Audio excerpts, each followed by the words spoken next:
Welcome to day 29. We are meandering close to the end of this 30-day challenge. If you've done even half the work every day for 29 days, even if you took a couple of breaks, you've done very well. And I'm confident that if you have done that, even with a couple of breaks, even if you only did half the work or your bad days, you will take something from this that stays with you. You'll take lessons from this that stay with you.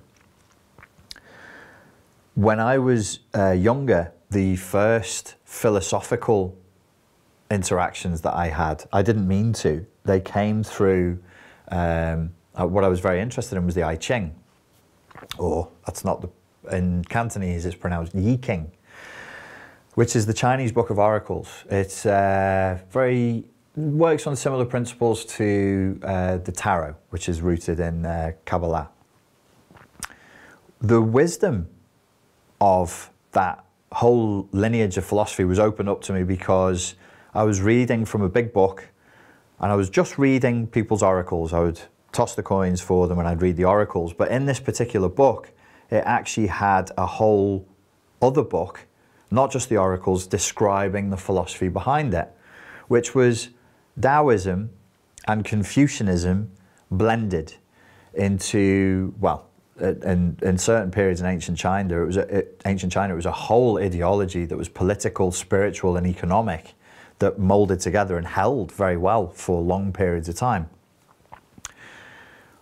The philosophy itself, Chinese philosophy, you could spend decades studying it, but it comes down to, or doesn't come down to, there are certain principles that we'll see again and again throughout Chinese philosophy, which was adopted, by the way, by all of China's neighbors.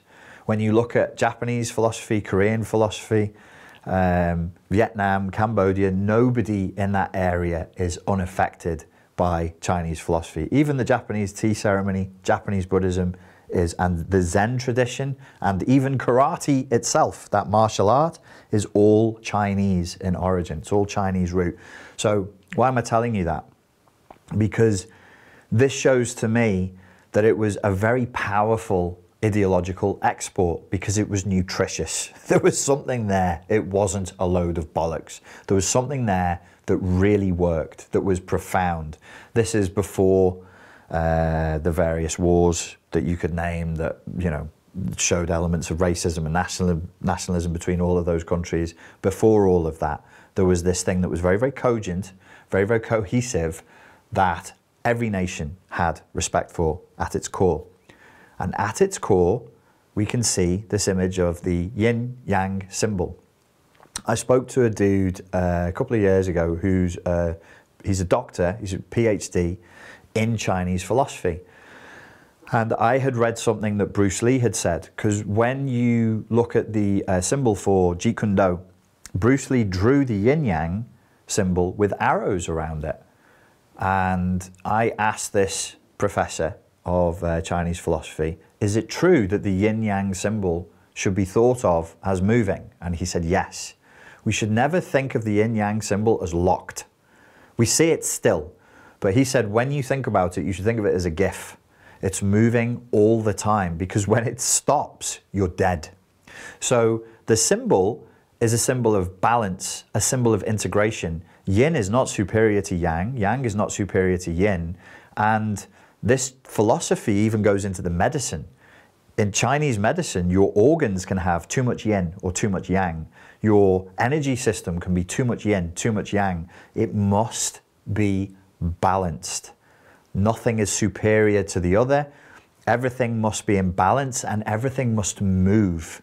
It must flow. Yang must become yin. Yin must become yang. If there's no yin inside the yang, yang doesn't work. If there's no yang inside the yin, yin ceases to function.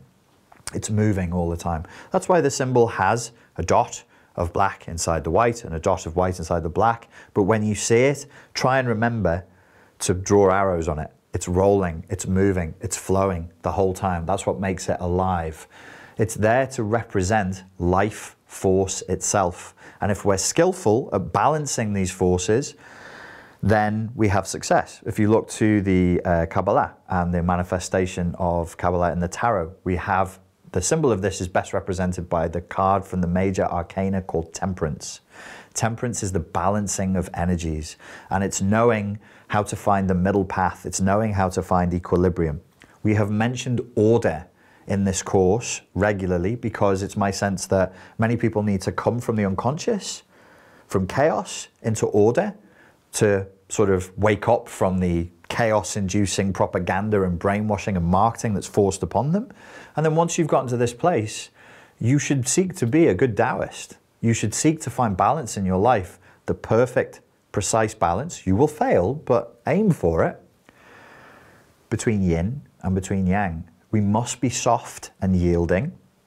I studied Qigong when I was a kid. It's one of the few things that I really regret giving up when I say a kid, through my teens into my early 20s. And Tai Chi.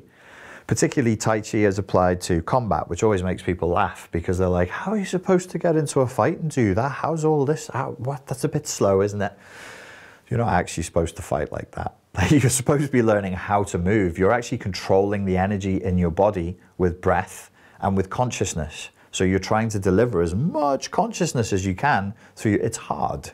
It's very hard, which is why they say in Tai Chi, which Tai Chi Chuan translates as the grand ultimate fist, it takes several lifetimes to master. You can't master it in one lifetime. You have to be enlightened enough to know that when you die, you have to come back and continue your training where you left off. It's poetry, folks. Don't take it literally. Within that system, you yield as much as you project. You project as much as you yield. You're always moving. You are as soft as you are hard. You are, it's hard to talk about this without it having sexual overtones. When you are in combat with somebody, you are drawing them in as much as you are deflecting them back. Always. You're always moving. You're always adapting. There's always fluidity and balance there. Where there is fluidity, adaptation, consciousness and balance, there is health and people can thrive. I hope you can hear my message clearly now. Ladies and gentlemen, thank you very much for spending your time and your attention here with me today. I look forward to speaking to you again tomorrow on the final day of the challenge. Thank you.